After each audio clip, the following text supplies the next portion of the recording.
Alrighty, good evening. This is Just Fine with 2MK. So, I'm doing a round of open mic alone for the first time, so gonna be a little an adventure, let's say. So, what I plan to do is I was doing a little thinking about the way I play matches and think about the game in general, and I've been doing a lot of training and work on how I approach the beginning of a match.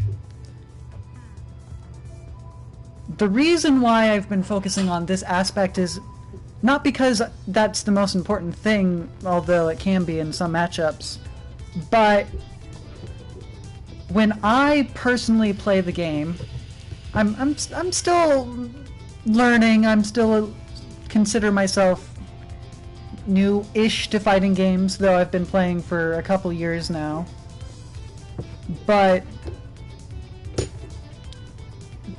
when I play a game, I basically have the plan for my character and an idea of what the other character does. This can only get you so far, and it's part of the reason I have a lot of trouble in certain matchups. Because, quite frankly, R.Mika, as much as she was complained about in Season 1, requires a lot more thinking than you would at first expect. She has to constantly be thinking about her opponent and what her opponent expects and is trying to do and all that sort of good stuff. But if you approach the match without having an idea of what they are aiming for, you can't really thwart them and their goals or use them to your advantage. So I dug up some really old matches. These are from Season 1, so things might look a little different. And we're going to be looking at matches from then, and some matches from just this morning, actually, which is what caused me to think about some of this and this idea in general. It's always good to look at your past self. Can be a little unnerving or ego boosting depending how well you've progressed. So let's see how we do here.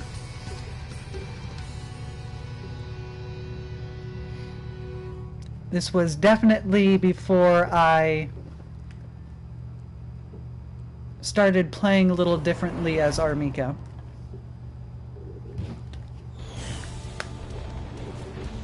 For those who I wish to protect, I will fight you.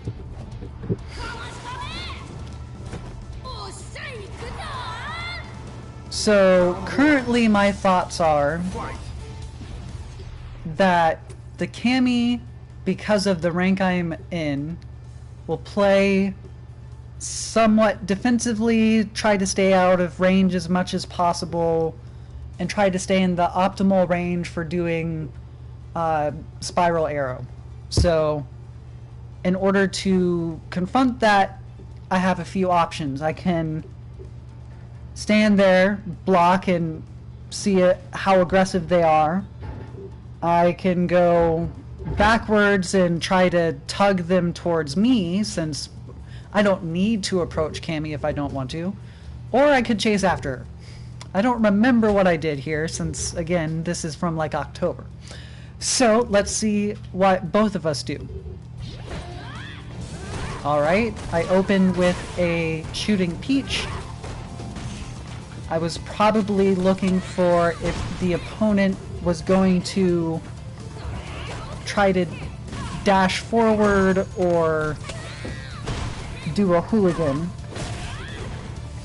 That's the only real reason to use that gambit against Cammy.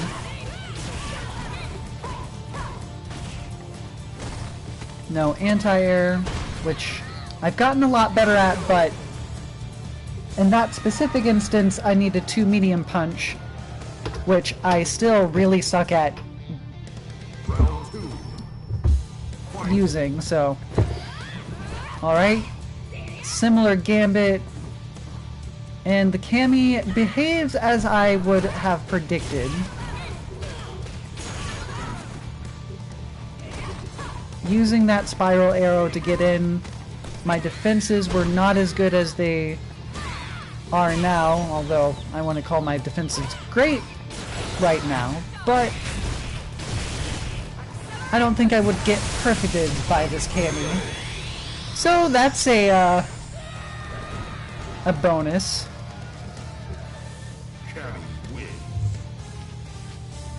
But overall, I understood what the Cammy was going to do.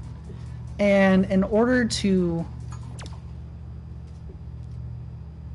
build confidence, let's put it that way. In order to build confidence, you have to have some sort of expectation of what someone else is going to do, and then have that validated.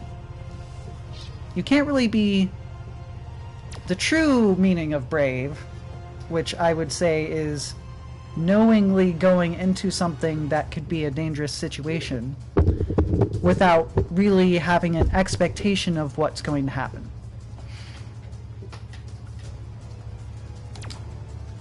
And as R.Mika, you gotta be brave and you gotta have an expectation of what's going to happen, otherwise none of your tools will work.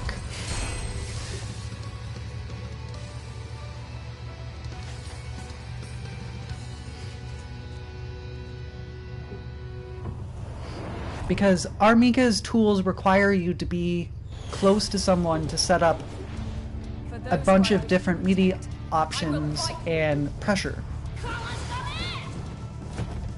But if you don't have an expectation of what's going to happen, especially in the bronze tier, well, you're gonna start trying to get in a lot. Oh, that was a good neutral jump.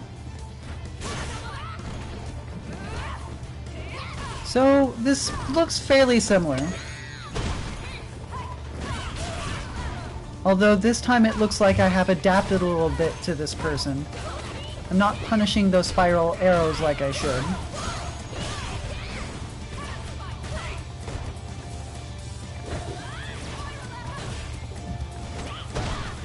Ooh, and that was a great wingless airplane. And I deserve that.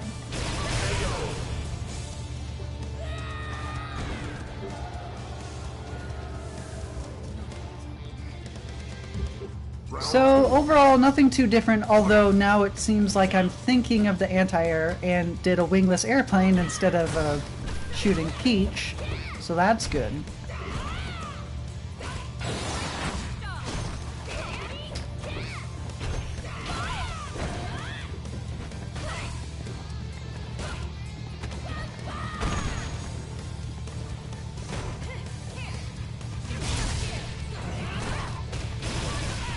This Cammy plays a bit like our bot, now that I'm looking at this, and the Cammy bot did not exist at the time.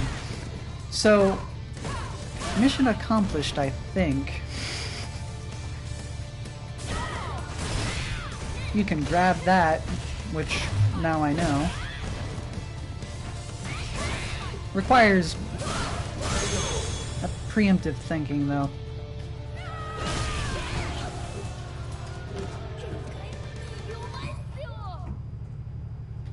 Final round.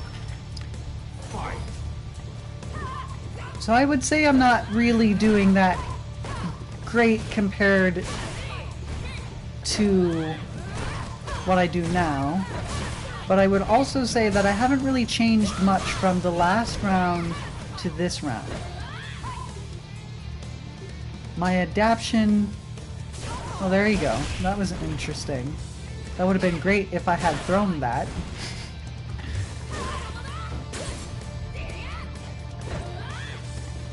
Or at least blocked it.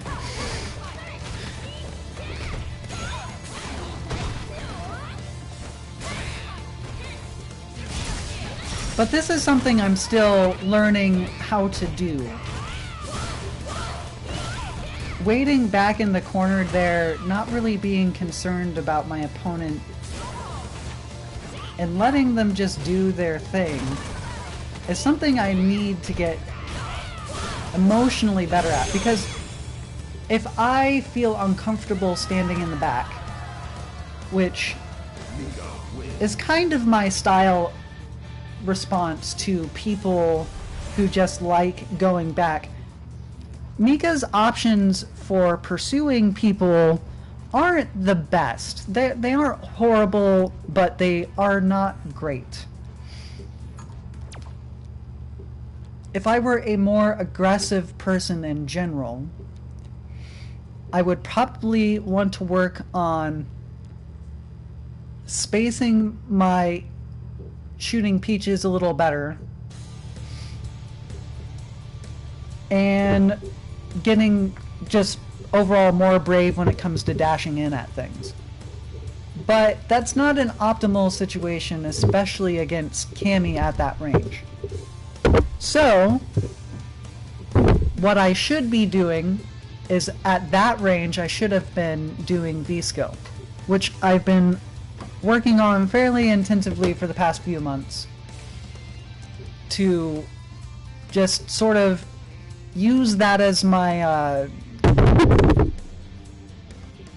trigger response. Like, I get really antsy, so I need to push a button, but in the back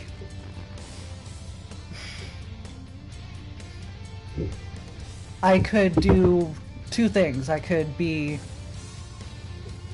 crouching and doing crouching light punch, since that doesn't have many recovery frames, or I could be doing mic performance and annoying the other player.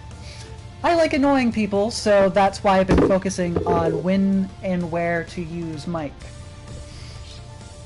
So let's look at this final match with Rusty Crayfish here.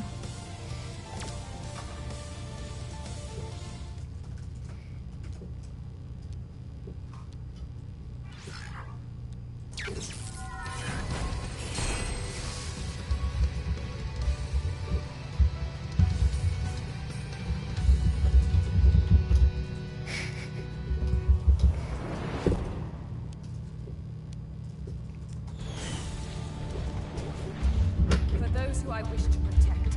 I will fight you.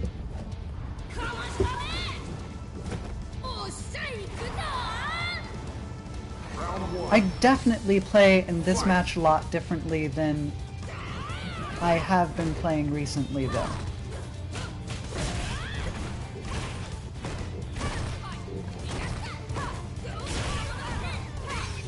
Honestly, in some ways I feel like I play better because I'm actually using my rope throw, which I don't really do that much anymore. Although this was before it was nerfed, but the nerf itself isn't really that big a deal for the things I use it for. Round 2. Fight.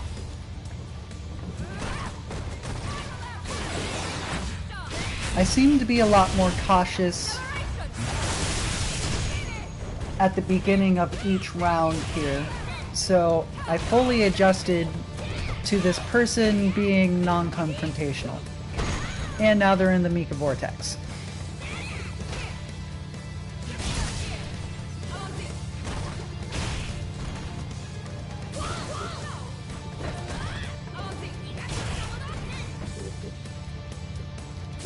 See that EX shooting peach I often do as an impatience response,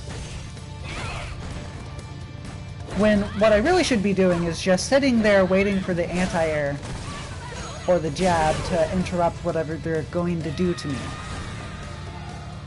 That is how I have consciously, stylistically decided that's how I want to play, but it's very hard for somebody as let's call it lack of emotional control, really. I've gotten a lot better about that, but especially back in October, when I was a little less serious than I am now about training in general.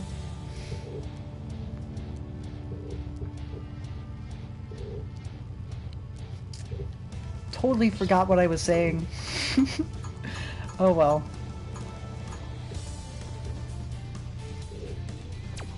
I usually rely on other people to keep my thoughts in order, so...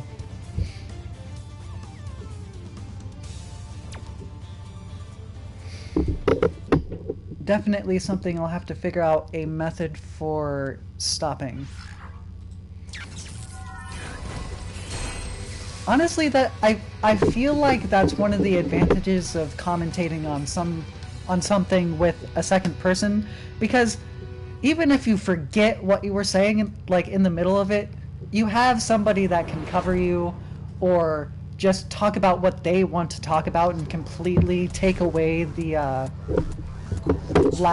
impact from you not really saying or finishing what you wanted to say. Not saying that's like a appropriate thing to do. Wow, I use shooting Peach on opening a lot. Jeez. Well, I've definitely gotten out of that habit. I think I've exchanged it for doing a dash-in standing medium punch, since that's safe on block. But honestly, I don't think that's necessarily a great response either. I don't quite know what a good opening for Mika is, which is something I want to figure out. So that's partially why I'm watching this. So what can Ryu do here in the beginning? He probably could have walked back and did a Hadouken. He could have done a...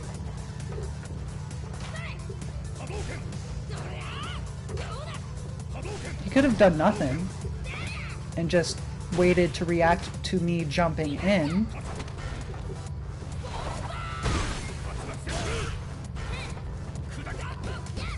So far, I find it kind of strange this Ryu has not really used Hadoukens, because they're standing at all the ranges that make sense to me for Ryu to use Hadoukens.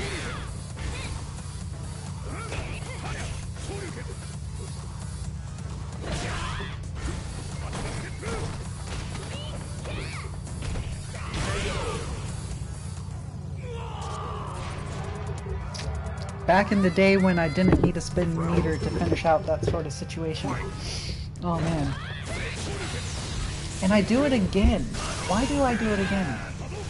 I guess back then I was used to people jumping in on me, because Shooting Peach does sort of handle certain jump-in startings, so... But that's not a very safe opening gambit, as we just saw.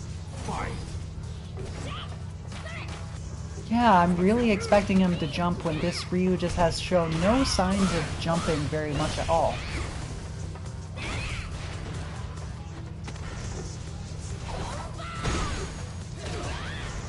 If I were this Ryu, I would also maybe start with Axe Kick too, but he doesn't seem to like to use that much either. And there goes my impatience. The other reason why I do raw EX Peach like that, at least back then, was I'm always expecting the opponent when I'm up close to like do a jab or something to interrupt me from throwing, and that would cover that because it has a hit of armor. What I probably should be doing is just being a little more patient and trying to bait out a whiff punish, or just being comfortable with block streams in general and letting the opponent have their turn, because that's essentially what that uh, EX Peach tick is. It's trying to get the opponent to not have their turn, when it clearly is.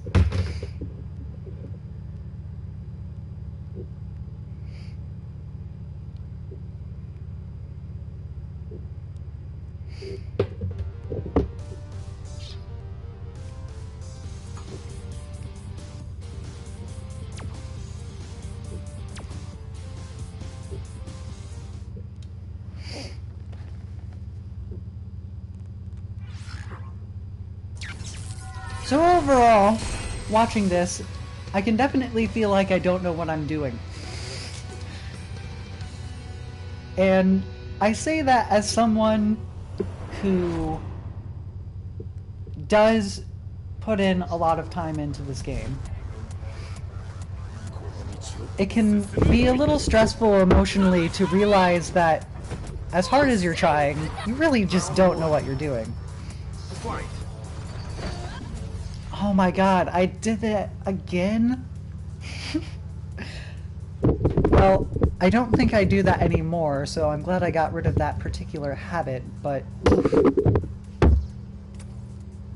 it's kind of cringe-inducing to watch.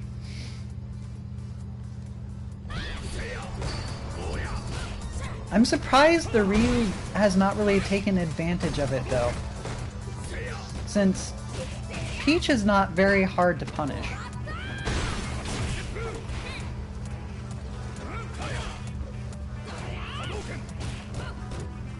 But online players are human too, you know. It can be very easy to get caught up in your own struggle and difficulties and be confused that someone else just didn't punish something that you would have thought they would, or hit a weird, like, sweep when you don't think it would be wise to do sweep, and it clips you anyway. That's partially part of the shift in mindset that I'm trying to train on, is thinking about my opponent's side of things. Why does he do what he does? What is he feeling? These are questions I always ask myself, but especially when I'm doing like a ranked match, I don't remember if this was or not, but it can get very easy, especially in the lower tiers when things feel more random, to not pay attention to what your opponent might be planning or thinking or feeling.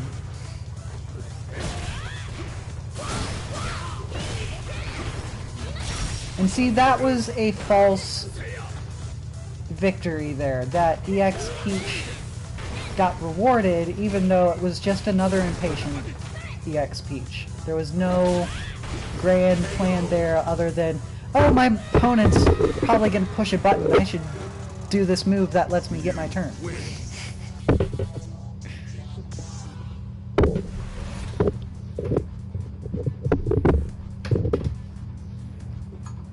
And honestly, a lot of my older Ryu matches tend to go that way. I tend to get impatient with Ryus, especially because Ryus can afford to be patient. And it drives me insane.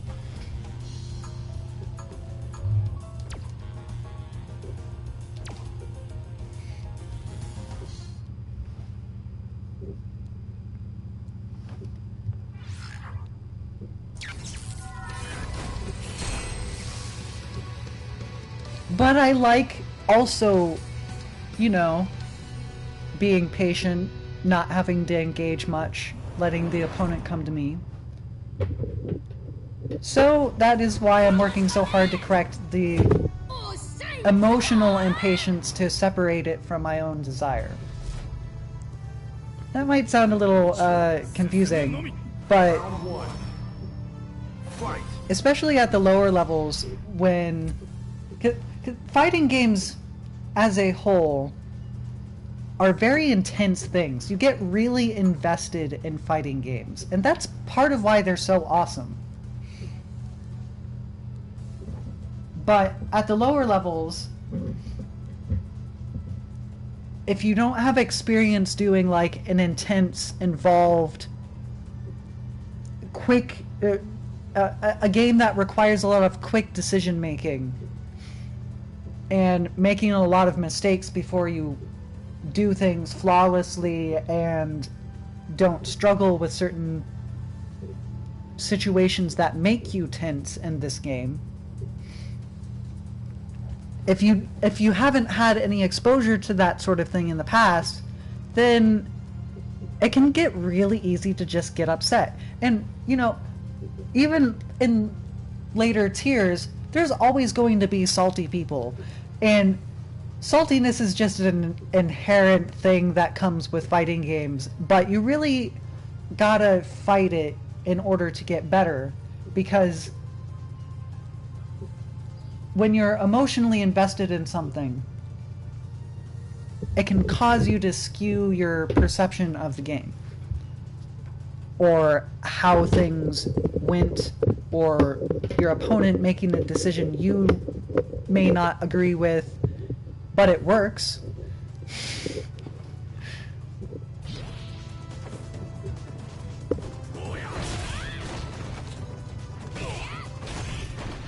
So I did not do shooting Peach for once. I was patient for once, recognizing that the Ryu was going to just do his thing in the corner. But since there was no zoning pressure, I felt comfortable to make it my turn. Getting Dragon Punched out of the charging heavy kick is something I also have trouble with still. But the way to solve that situation is essentially to make your opponent constantly guessing as to what you can do between a couple option choices, so that way they have to worry about a lot of different things and therefore can't just randomly hit Light Punch Shoryuken and be fine.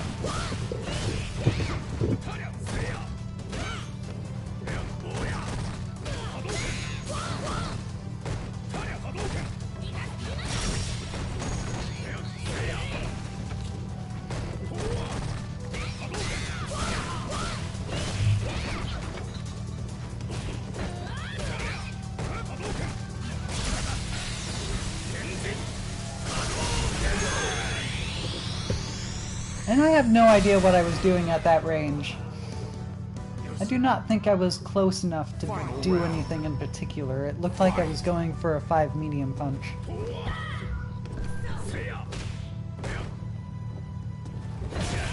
Alright, there's a little bit of Mike.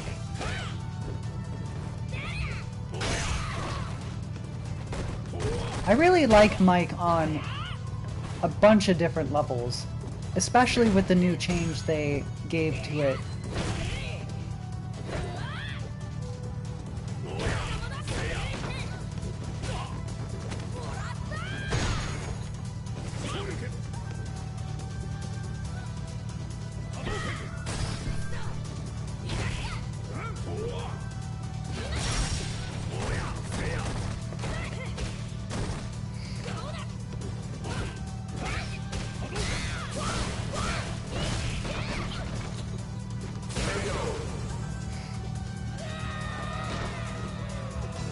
And yeah, that was just another moment of impatience. But this plays and looks a lot closer to what I do now.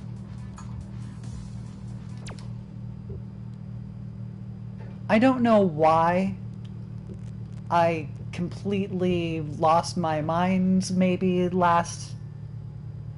the previous Ryu match, or I just expected silver people to play more sanely or what, but I definitely play with a little more confidence.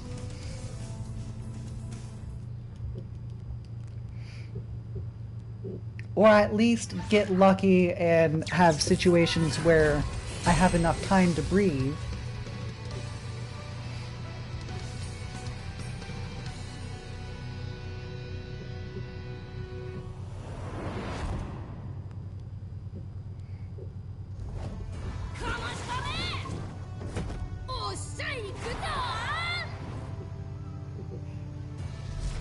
So what I predict this Ryu is going to do is probably not much, maybe anti-air. Fight! Yep.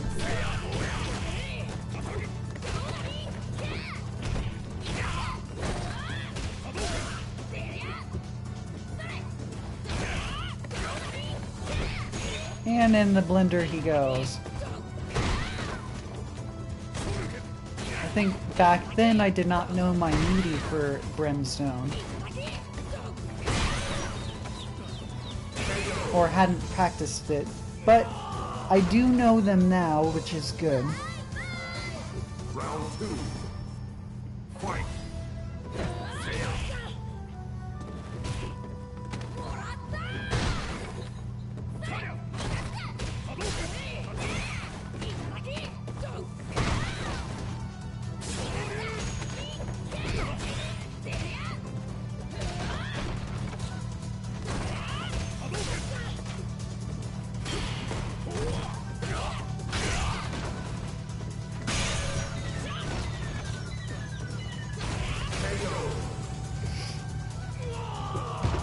Alright. Mika wins.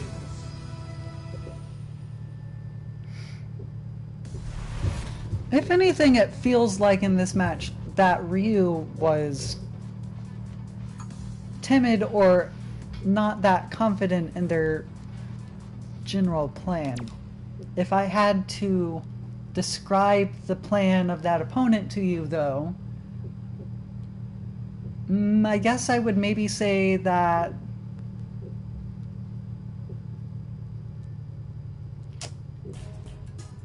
they weren't technically zoning much. I mean, they did zone, and they were in the spaces for zoning.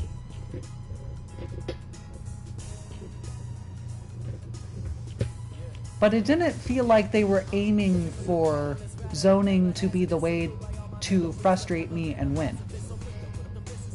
It felt more like a way for them to be hanging back, more or less. But even if that were true, I would have expected more zoning. They seemed to give up on it fairly quickly.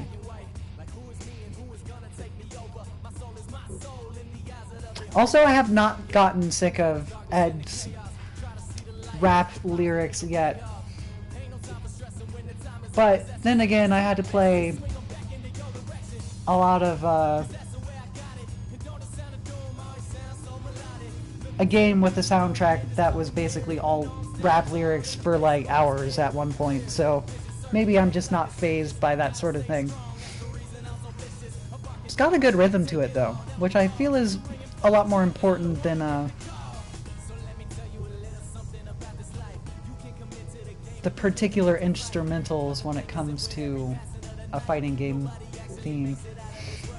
Anyway, that's totally beside the point. I get a third match with this person apparently. And they apparently body me, so let's see what happens here.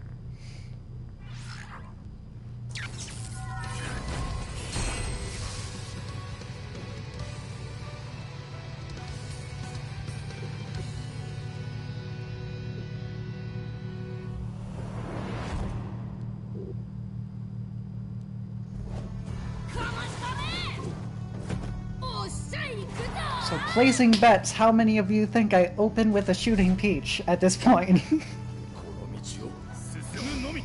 Round 1. Fight! Oh, there you go. Do a whole lot of nothing for a little bit. But proceed to do lots of this, which isn't necessarily bad. It's not that Peach is a horrible idea all the time. It's just, if you do it at the wrong range, or if your opponent is particularly expecting it, it can get punished pretty hard. Ooh, I did not know my V-trigger stuff then? That's sad. How did I lose this match? Oh, I see, I dropped the stun.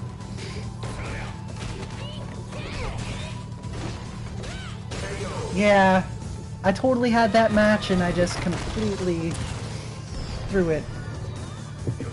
But Round 2. Fight. yeah, why do I do the wingless air? I just really expect people to jump in this tier or something. I don't think I expect that as much anymore, and I haven't really... I mean, I'm in Ultra Bronze now, so I'm a little higher up, and people have a lot more experience now, but it's not like people don't jump as much then, too. But if I go back to my original reason for watching this, thinking about the opponent's game plan and what they can do on the opening, and what I can do at the opening, this Ryu's game plan doesn't scream jump to me like at all. I'm used to Ryu's doing a lot of annoying jump and stuff, but I had played 2 games with that person by then. I really should have adjusted.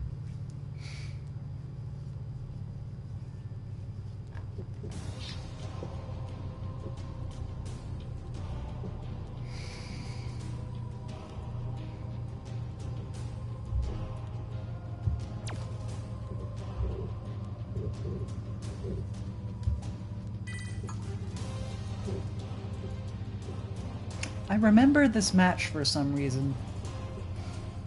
Just on the top of my tongue. Or head. So I don't remember what happened, but I distinctly remember this person's name. And I also remember the feeling of, oh, at least I can fight Bronze. Well, no, I don't remember if it was a frustrated feeling or a relieved feeling.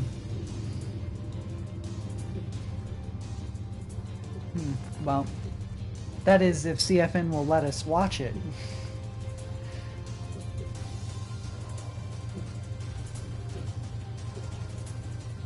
But Ken matchups. Let's think about Ken for a little bit. What am I used to Ken's doing? Running up to me and doing weird kick stuff, I guess? Or jumping.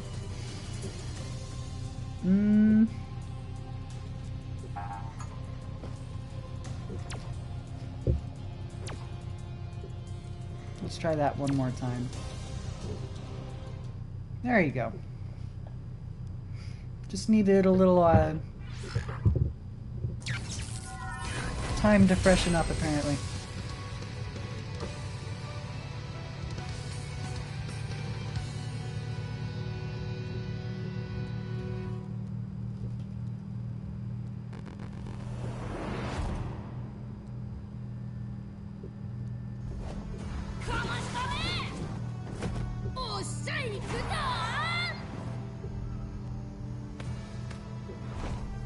Come on, let's turn up the heat. Round 1. Fight. Alright. Some jumping, some Tatsu. More jumping.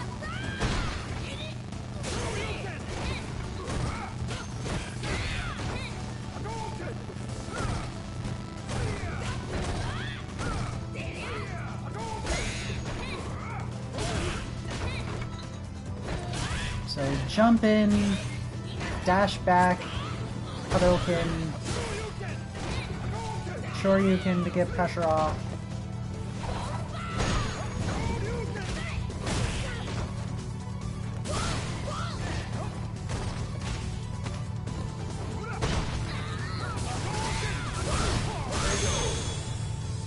That so should not have worked.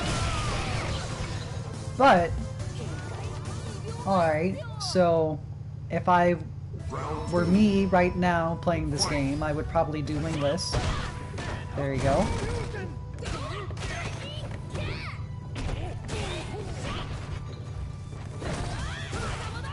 But the key is, the reason I did wingless was because I recognized this person jumps a lot. I could be underconfident in that assessment. I could, even if he didn't jump, that was still probably the right thing to do because this person's game plan revolves around jumping. So if I get punished for that, so be it. But that's the sort of thing that you need to train on emotionally in order to improve. You need to be okay with doing the right thing even though it doesn't have the success outcome necessarily at that moment. Even if you like get hit and take damage, you gotta detach from the fact that you took damage necessarily as a bad thing. You took damage because you did the obvious opening gambit, went for the hard read, and didn't make it. In this case, we did make it because this person, as we had observed, was a very jumpy kin.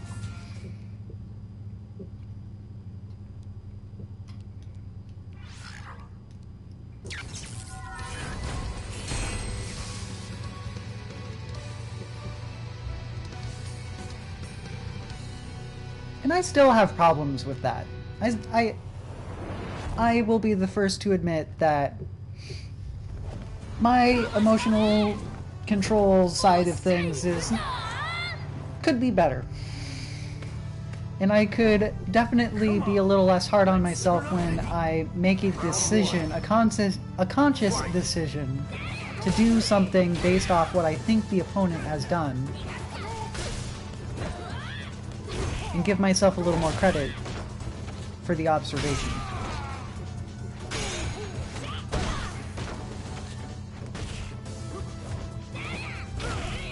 Like, you can't play a match like the one I'm playing past me was playing right now, if you just had no confidence that the opponent's game plan was jump, Hadouken, after dashing back or whatever, or using EX to make it safe at close range, and then jump again. See, I should have done wingless airplane again there too, because there was no reason not to. We know he jumps.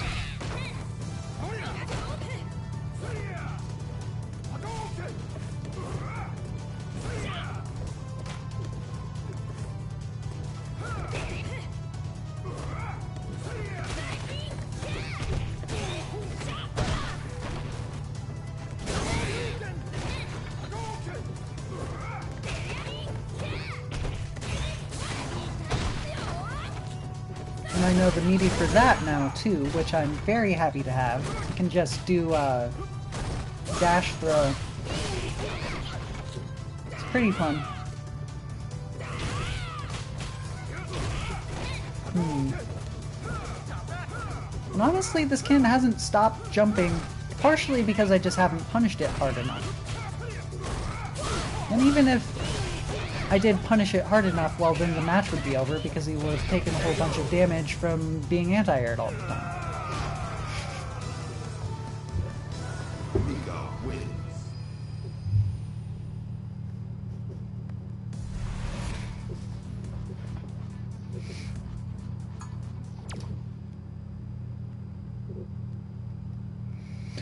So enough looking at the past, I think. I think there was some Guile matches which... Yeah, let's do these Guile matches and then move on to the present.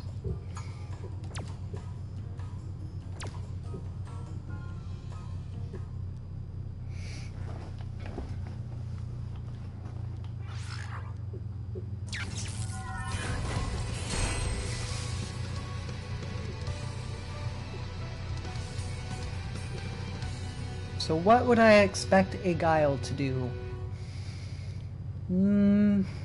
Walk back, sonic boom. Upside down kick.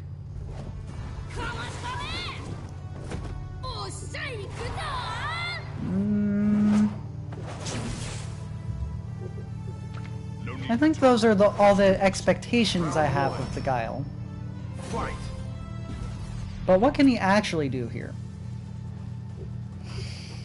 Let's challenge myself a little bit and think on that. He could dash medium punch, which wouldn't be the greatest thing for Guile to do as a general thing. But it also, actually, I have Frame Data 5's new app here. Tell me some Guile frame data, please.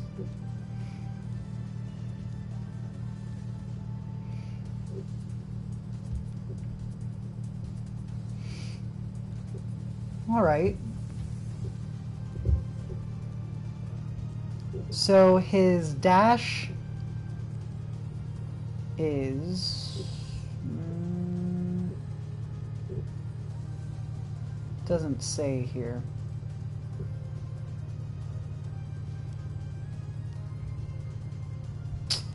Well, anyway. That being said, his medium punch is +2 on block and only has 6 startup frames. So, kind of, that's not a bad option. I don't know if it chains into anything, but if you wanted the opponent to freak out a little bit and feel like they need to be on the defensive, that would definitely be a starting point.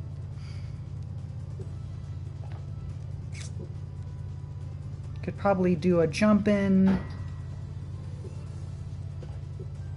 So the things I look for when I'm looking at the beginning of a match, I'm looking for a few specific things, although I haven't, just take this with a grain of salt.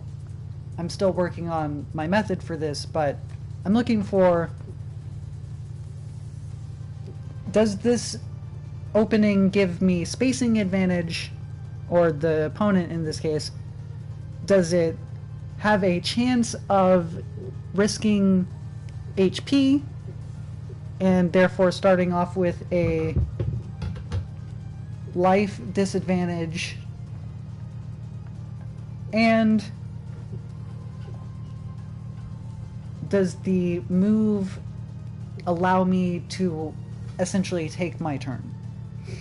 So the reason why I feel that, you know, walking in and doing stand medium punch, I don't know Guile's like moves that well, but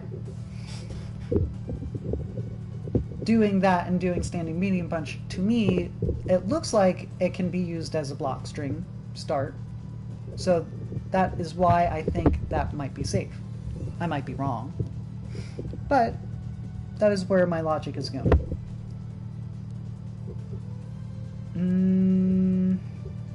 Honestly, I don't see that many other options for starting the match that don't involve walking back, which sacrifices field advantage, but Guile don't care about that sort of thing. So let's actually watch the match here. Alright, so he walked back and did Sonic Boom.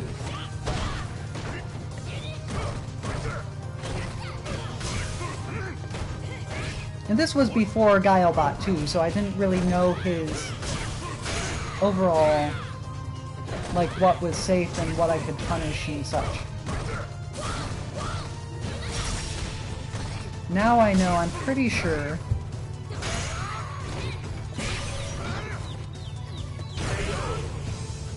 that I can crouch light kick at that range, punish his crouching heavy kick. Round 2. Fight.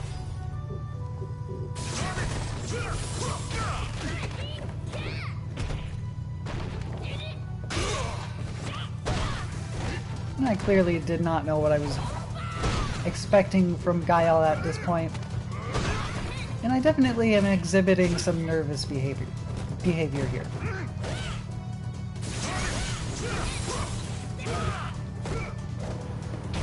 So what could I have done differently here? I didn't need to close in on him. Sonic booms are not the hardest thing to jump over once you get used to them. I got lucky. That was a little luck. Not a whole lot, though.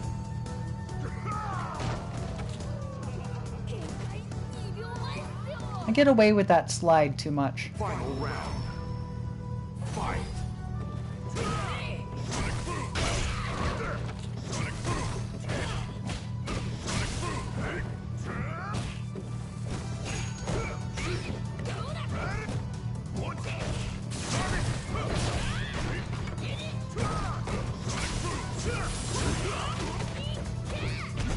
Didn't get the full punish.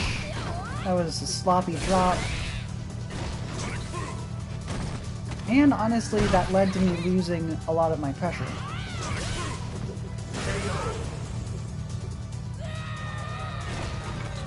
I definitely have trouble, even now, keeping people in the corner. That's partially due to my lack of 2 medium punch, I think. But also just a lack of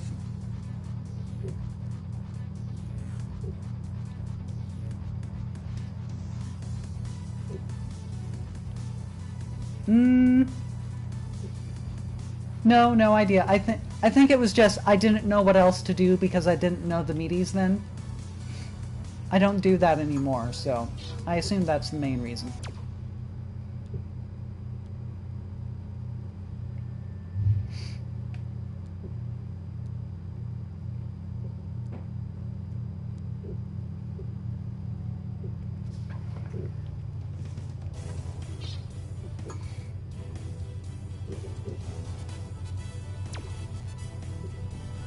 And honestly, back then, I can tell you that I know that I was nervous when people got knocked down.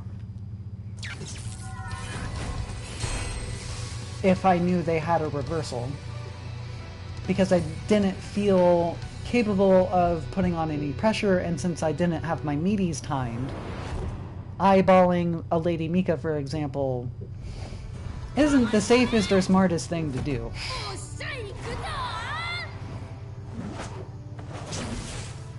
So it was just my nervous twitching as usual. Let's do this. Round 1. Fight. Right there. See, knowing how this guy operates, I probably would have started with a charging heavy kick. Because this guy has always started not throwing Sonic Boom right away. He walks a little first, which is more than enough time to get the charge going. And then that would force him to react. He would have to do something in response to me charging my heavy kick.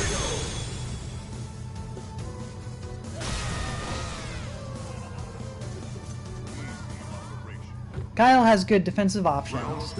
So... Oh, I didn't put on the inputs.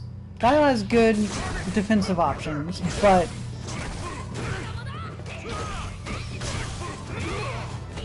in a sense, forcing your opponent to have to deal with your opening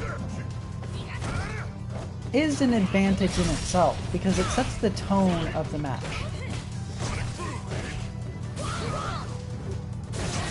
Especially at the lower levels when there isn't as many layers to a match.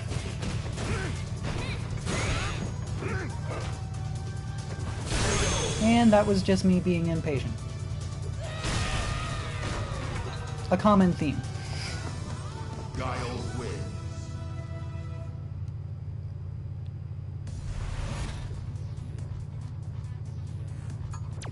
So let's go to the future a little bit. Or, by the future I mean this morning.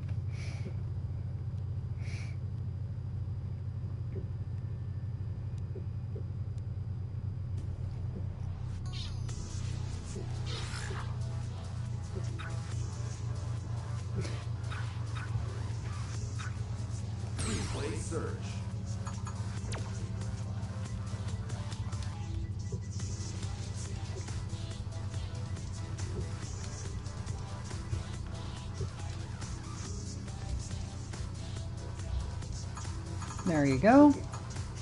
So, I know Justin pretty well. We both have played each other since fairly early on in Street Fighter V's release. And for a long time we were both a similar rank. But Justin also played a lot more than me back then. And he thinks about the game a lot better than I do. But we know each other fairly well. I know Justin is a very, very defensive person. I also know that Zangief is a secondary for him, so his main is Ryu normally. And he's a very, very patient Ryu at that. So part of my past history with Justin is I try to always get in on him, but I get on him in ways that, quite frankly, are more so out of nervousness than outright trying to close the space and get into the situation I prefer on Mika.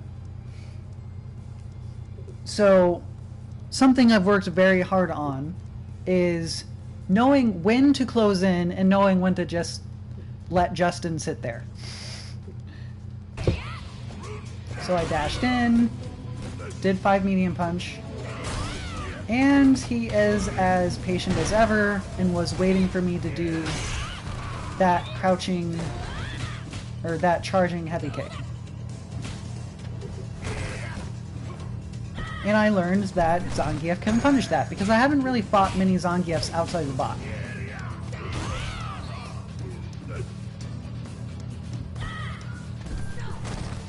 I did not hold that mic for long enough. But it was also the right option to do, because so far, Justin has not shown any sign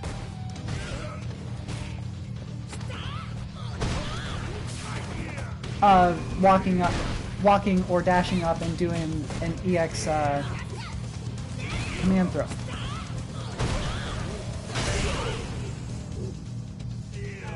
I also know that he likes pressing some buttons just to possibly whiff punish something on and stop me from advancing. So me doing the crouching slide was actually calculated unlike usual. And I really do need to hold that down more often when I see my opponent coming in from the air. But now I was in the proper Zangief danger zone.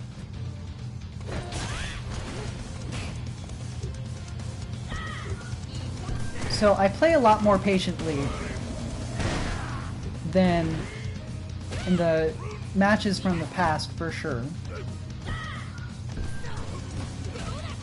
And as you can see, I'm trying to trust my mic a little more here, although I don't trust it enough because I'm used to getting punished for mic and it being held down for too long or whatever, or being used at the wrong space and getting fairly heavily punished for it, because you can punish mic pretty hard. So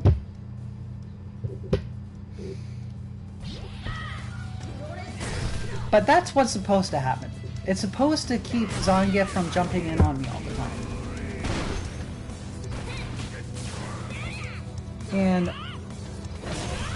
when I was reflecting on this earlier today, I noted I really shouldn't have done those charging heavy kicks, but I didn't have another way I felt comfortable with closing in on the situation. I didn't use Stomp Chop here at all though, which is the normal way I get my opponent to stop thinking about my charging heavy kick as often. Also, that was just badass on Justin's part, and he totally deserved that win. Zangief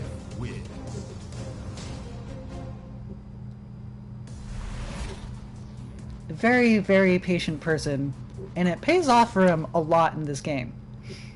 But part of the reason why I was doing this is because these matches made me realize something that I've been thinking on for a while was I really don't play this game the same as Justin does. In fact, I had the very distinct feeling while playing these matches that he was on a completely different, like, mental processing state than I was. He was probably thinking about my game plan. But while I know Justin fairly well, and I know his game plan, I personally was not thinking of my plan in context of his. And that's the part that I essentially need to evolve on as a player. Because even knowing the person's game plan and knowing what they'll do isn't enough. You have to adapt your plan to theirs. Otherwise, you're not really playing the game.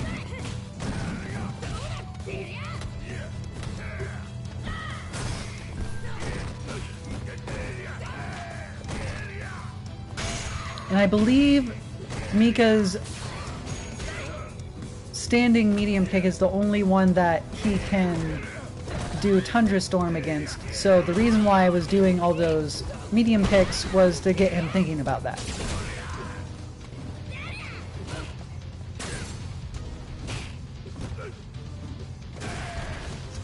So I definitely think a lot more.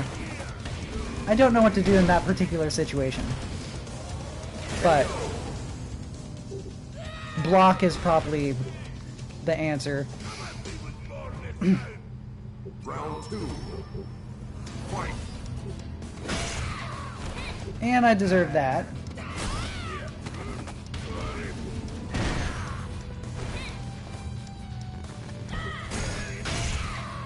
Held it for a little too long, but I still personally agree with that choice. Doing the V-skill at that space. Alright, went for the meaty, failed to confirm.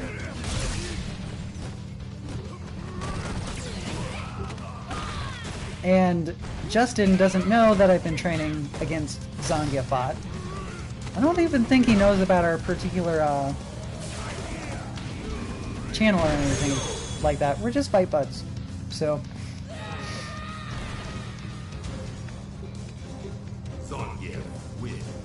that's partially why I've been saving my V-trigger meters. Although I know Justin is a very patient person, I know that against his Zangief in particular anyway, he is not afraid to put in as much pressure as possible against you once you've closed in.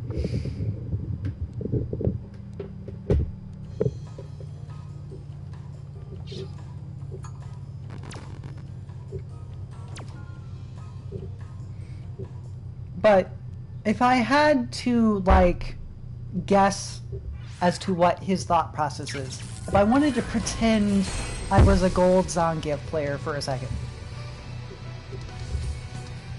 I would probably be thinking that this Mika uses her charge heavy kick to get in. She doesn't like dashing in that much. But she has shown that she also dashes in, so I can't be too willy-nilly about, like, using Lariat to counter that problem. I'd also probably be thinking that they've been getting me with that slide quite a bit, so I probably need to protect my legs a little more. And honestly, I know personally that this Mika gets nervous and tries to jump in at bad ranges. So I should also be ready for my anti-airs, but I'm Zangief, so that's not a difficult thing for me.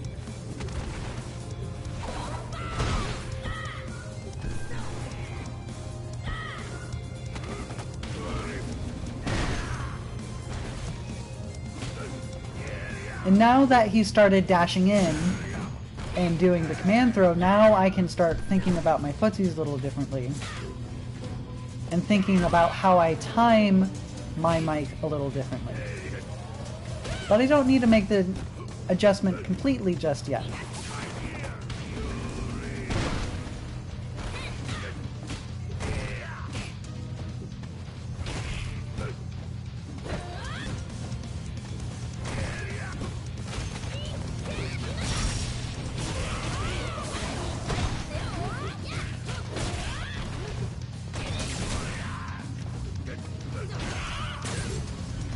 And it did feel a little good to get off my combos I've been training on so hard. And I completely lost around with that twitchy EX Peach, but you've seen a lot less of the twitchy EX Peach than you did in the previous matches. So something I've been successfully fixing. I probably should have command throw then. But I'm also fairly underconfident about my ability to command throw. I probably also just need to walk more. And since he has yet to show signs of backdashing after my somersault, there's no need for the crouching light kick, so I've just been going ham and going for the command throw, because something that I've learned how to do is I've learned to just keep doing the thing until the opponent shows signs that they're onto me and will be expecting that, and even then, still probably stick to it.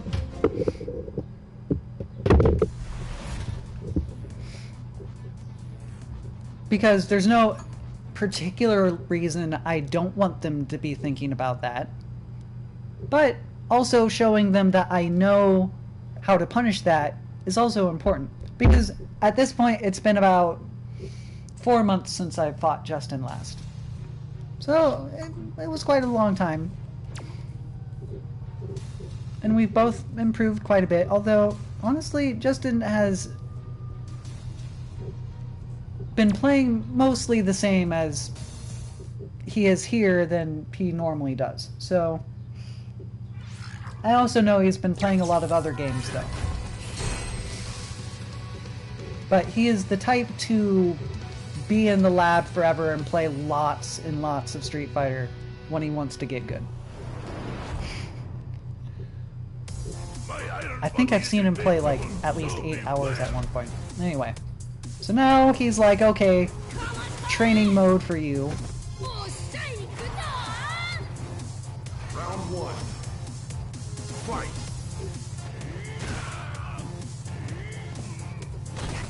Could have whiff punished that. But I'm trying to stay at a range I don't normally keep with Justin. Because I recognize that while it's all well and good for me to just hang back there, I don't need to hang back that far in order to achieve the same thing that I want to achieve.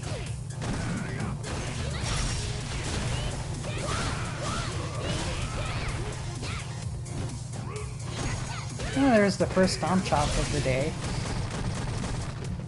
But I just used my V trigger, so I could do nothing about his red tornado.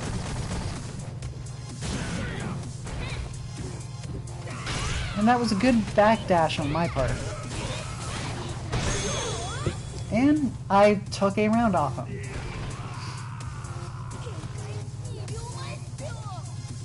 I give up a lot less easily than I used to. Which is honestly good. Because you cannot give up easily in this game and hope to get anywhere very far.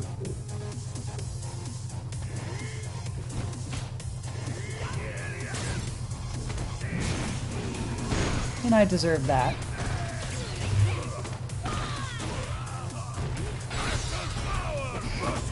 And I also totally deserve that. But overall, Justin adjusts very well to me. because my game plan is fairly obvious. I'm either going to go for the dash in or the charge heavy kick to close space. But when I've taken a round off him, it's normally when I'm not doing that.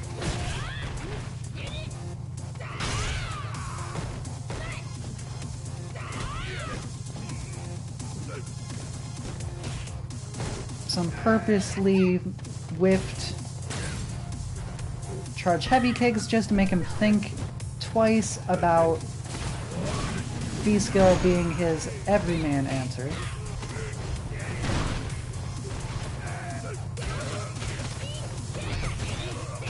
And I've been getting a lot better at my confirms as a general thing, because I've started adjusting my mindset to Mika wins. I've started adjusting my mindset to basically, if I do this move, I'm going to just start believing it's going to hit. And if it doesn't hit, well, I'll work from there. But having confidence that it's going to hit, even though I don't really have a huge basis on that. But I use this move expecting that it'll hit. Expecting that I'll get the confirm. Because to do otherwise allows for a lot of hesitation. And hesitation is, especially for a grappler, your number one enemy.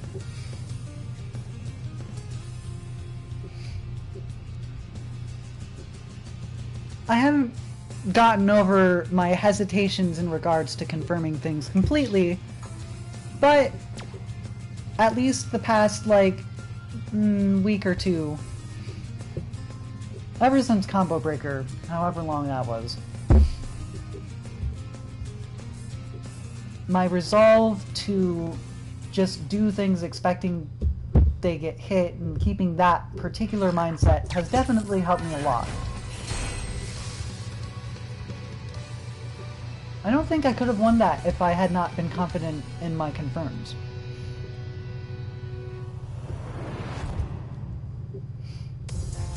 Because then I just would not have gotten all that damage out. And without a strength score, against someone who's better than you, there's no real chance you're going to turn the tide.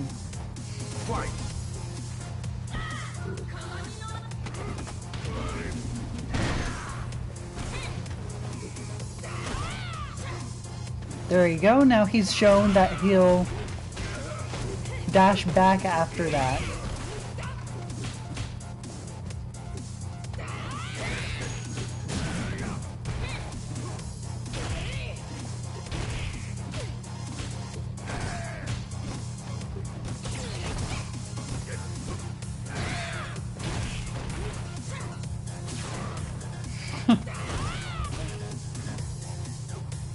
But yeah, and there I was showing him, yes, I know that I can crouching light kick that. You don't have to dash away all the time. And so I lost, but generally I did my job. Round 2. Fight. I didn't stay at quite the right range, but I definitely can see why. Or at least that I was standing at the wrong range.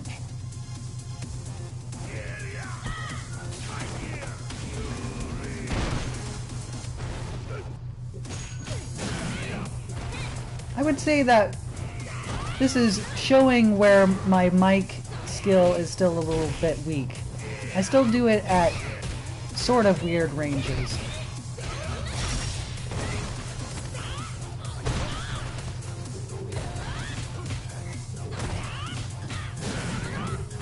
And that body splash was a nervous tick of mine that I've also been working on getting rid of. Zangief wins. But as a Zangief, going back to pretending I'm the gold Zangief here, I don't need to do much in order to beat this R.Mika. I need to pressure them when they're close to me and they're in the corner. And I just basically need to throw them when they misbehave. And that's about it. That's like the extent of what you need to do in order to deal with me. I know his game plan is a little more complex than that. I know he specifically waits at the beginning of matches purposely.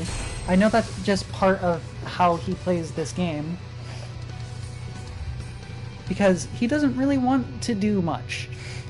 Justin likes playing defensively and making people come to him and being a pointy rock in their path. This is why he plays Ryu so well. Ryu is a very good character for that sort of thing. I should have dashed or gone for a Rainbow Typhoon, probably.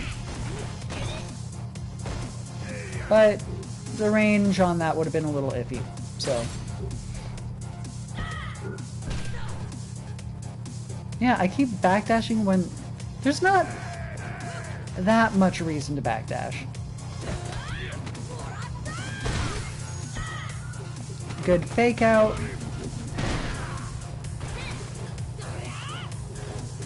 And that's the other thing that I've been working on. I've been working on generally jumping out of people who I expect to throw me. I did not really jump out of their range or felt that was an option for a very long time. Round 2. Fight. But honestly, fighting Balrog and Ed has really helped me in that regard, because you need to be able to know when to neutral jump in order to win those matchups. And I deserve that.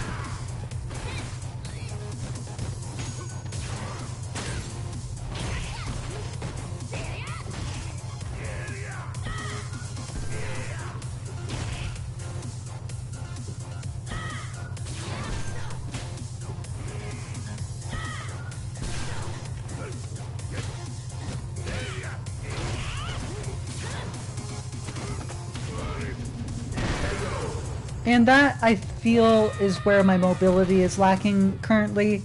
I'm lacking the mobility, like, level of walking just a little bit forward when I know my opponent is going to walk backwards to do my command throw, to make it land at the right range.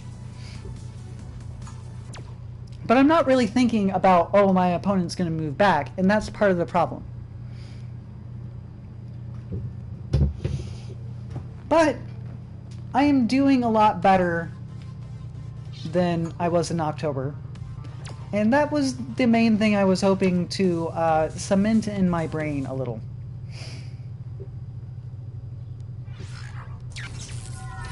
Some of it's subtle, and some of it I definitely could be doing better than I am.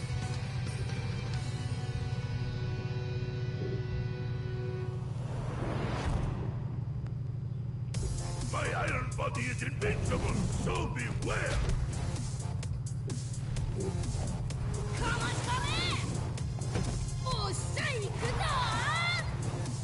Round 1. Fight!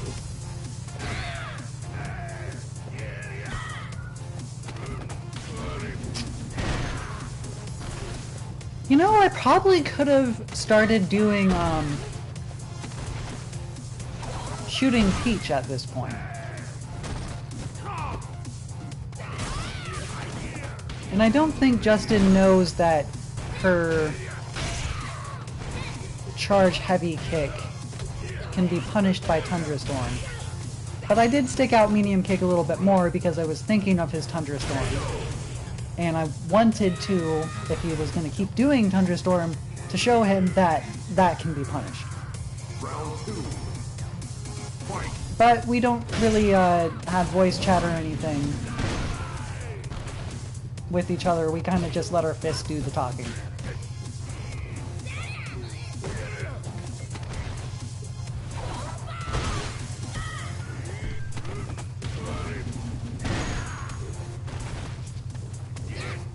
And this is where the point in these types of matches where I start feeling a little underconfident about my B skill, because it keeps getting punished like that.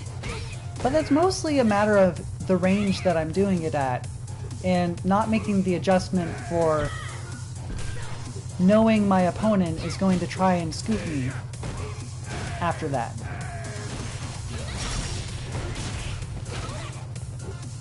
Could have EX wingless airplane that, but... And I knew he was gonna... That was not a Twitch EX Peach. That was me knowing specifically he was gonna throw out a button. So I'm a little more aware of when to use that. And I know Justin as a player likes throwing out buttons when he feels I'm going to dash in on him. So, overall, I did what I wanted to do, and that was taking a look at my old self and seeing how well my new self has progressed.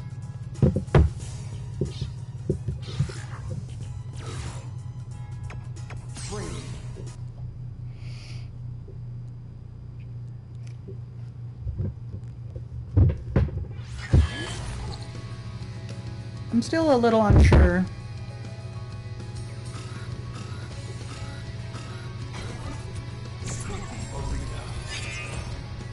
as to what I want to do with my match analysis in terms of the thinking on the opponent and my own plan interacting with each other.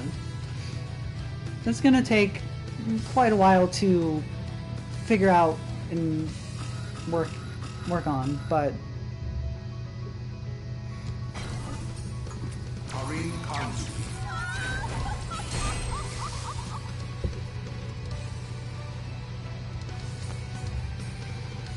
yeah, I think I'm gonna end stream here in just a little bit.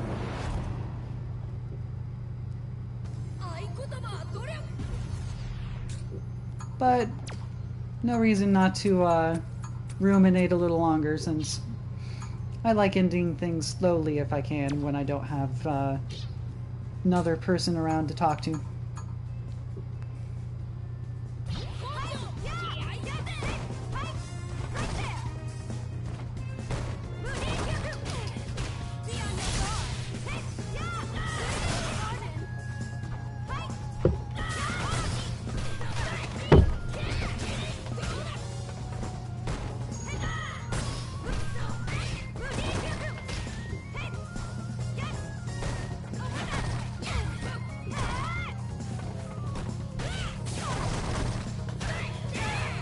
Karin gets a point.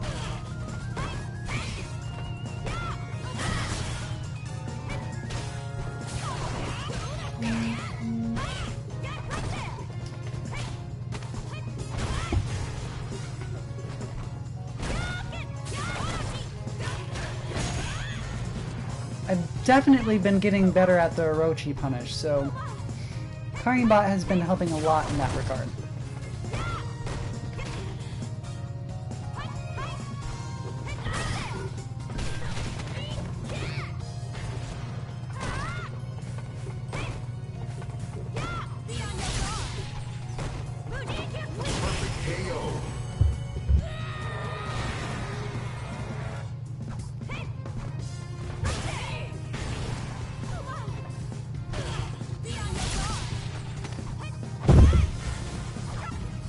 Yeah, I'm just not feeling my babe today. Time to go to my other babe. My sneak peek babe.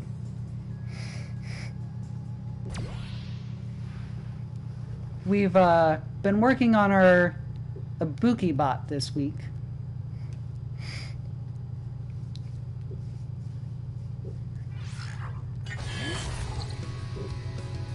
And she's, for lack of a better description, utterly terrifying. Like, she has real bomb mix-ups, kind of terrifying. I have no idea how Rillian came up with her, but, well, you'll see.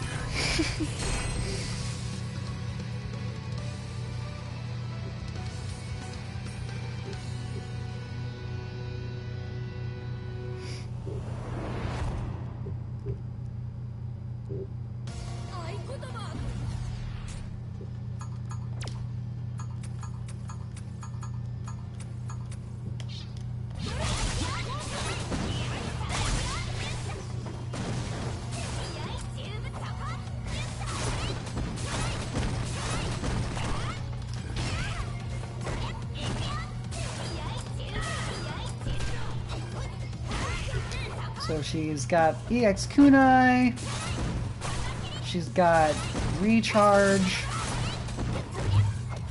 so many EX Kunai, Kazakiri out the wazoo.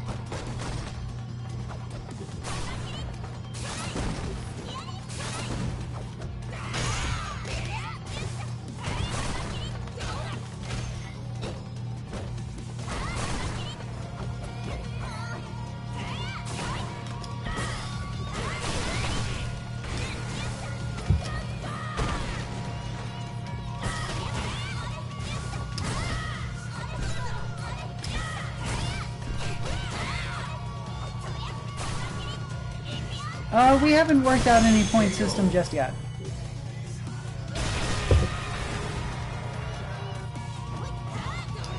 But she has everything you could ask for. See, she does freaking air EX Kunai after her bomb. I mean, I don't think you can get any cooler than that. Or terrifying. Also terrifying. I think she also has some, like, target combos in here.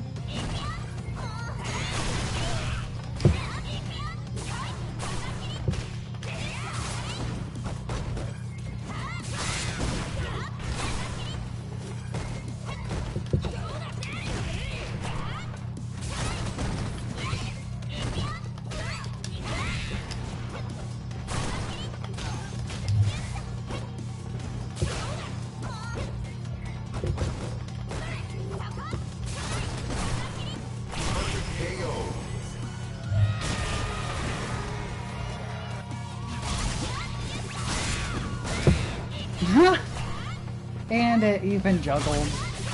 Oh man. But for this particular bot, you want to leave the V meter off, I think. Just so she doesn't do her bomb stop all the time and you get used to the flow of that. Because I think it also gets in the way of her doing certain other stuff. So if she does bomb too often, she won't work out as well.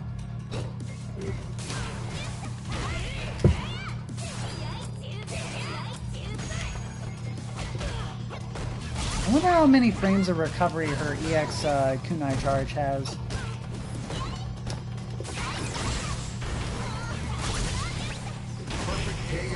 Oh man.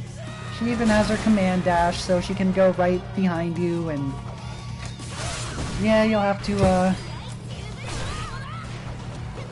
watch out for that.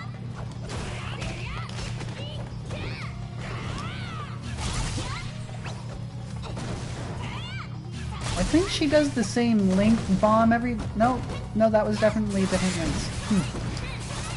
Ah, such a genius.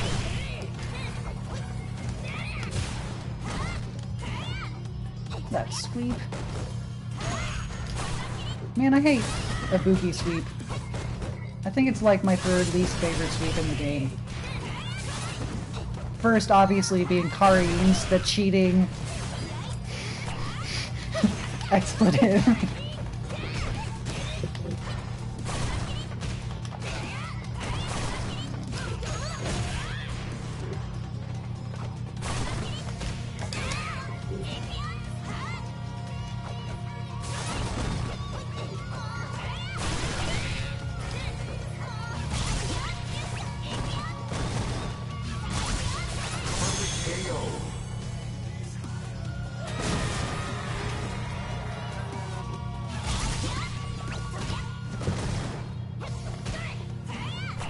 Anyway.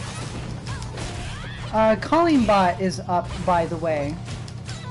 We completed her this weekend, sort of.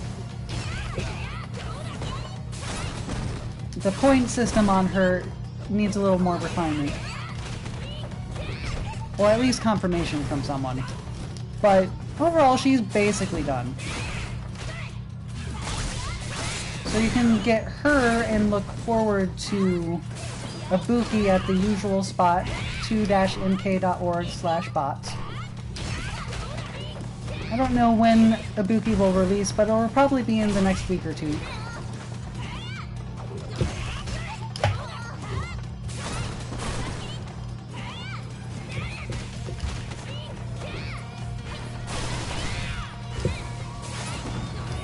We also have, I'm pretty sure Edbot is also almost finished at this point.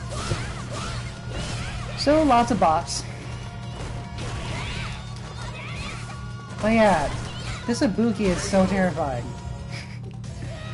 She's going to be such a handful to train against.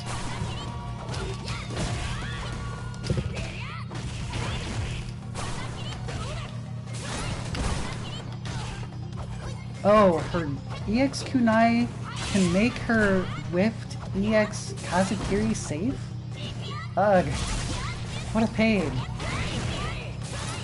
I did happily learn today, or yesterday though, that you can V-skill on Ed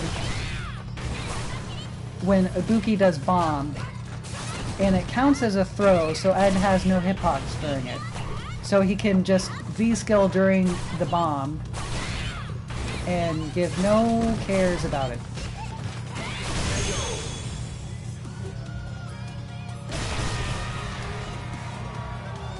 Oh man, I have no idea what she's gonna help me train, but my Ibuki matchup is so bad.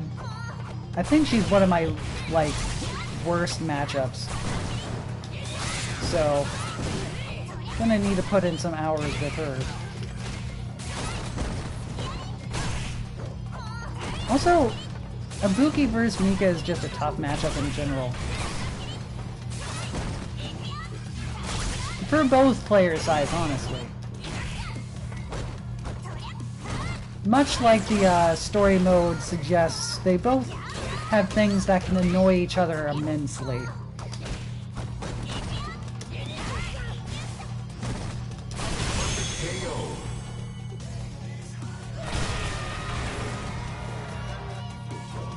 Anyway, thank you for joining me. It was a wonderful trip down memory lane, for me anyway. I feel a little more confident in myself now that I've physically seen that yes, I don't play like an utter doofus now, compared to my past self. And honestly, I've seen that I've worked on some habits. Some bad habits. And it can be a very good feeling to have the fact that you have indeed been improving on those. So, overall I would say this is mostly a mission success. And I will see you again next time. This is Just Fine of 2MK, signing off. And you have a good evening.